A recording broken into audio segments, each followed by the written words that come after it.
Personal finance planning কিভাবে শুরু করবেন। মান্থলি সব খরচ শেষেও আপনি কি হাতে ভালো সেভিংস রাখতে চান, তাহলে এই ভিডিওটি আপনার জন্য। অনেকে আমাদের কাছে কোশ্চেন করে যে কিভাবে আসলে আমরা আমাদের সেভিংস বাড়াতে পারি কিংবা কিভাবে আমাদের খরচটা খুব ভালো মতো ম্যানেজ করতে পারি। তো সেখান থেকে আজকের এই ভিডিওটা আমরা তৈরি করেছি।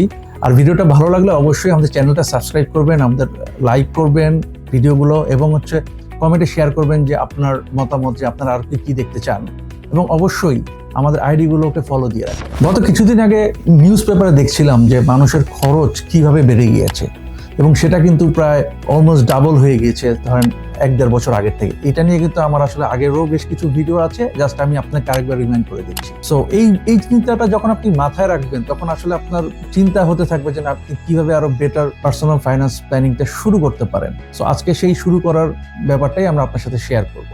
আপনি প্রথমে যেটা করবেন, আপনার আর্থিক ব্যবস্থাপনায় আগে আপনার মনোযোগ দিতে হবে। আর্থিক ব্যবস্থাপনাটা কি? প্রথমে আপনি আগে একটা খাতা কলম নেবেন, অথবা এখন বর্তমানে কিন্তু প্রচুর অ্যাপ পাওয়া যায় যেগুলো দিয়ে সহজেই পার্সোনাল ফাইন্যান্স যে আপনার ম্যানেজমেন্ট আছে সেটা সহজে ম্যানেজ করা যায়।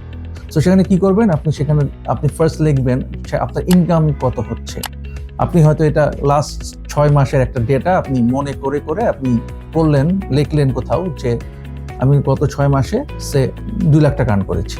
সো 2 লাখ টাকা যদি আমি আর্ন করি, সো তার মধ্যে আপনি এরপর দেখবেন যে আপনার বাড়ি ভাড়ায় কত খরচ হয়েছে, কোন কোন খাতে কোন খরচ হয়েছে, খাওয়ার খরচ কত, মেডিকেল খরচ কত, ফ্যামিলির পিছনে খরচ কত, এগুলো সবকিছু আপনি লিখবেন, এবং আপনি গত 6 মাসের ডেটাটা সেখানে লিপিবদ্ধ করবেন কিংবা সেটা নোট ডাউন করবেন। সো ওয়ান্স যখন হয়ে গেল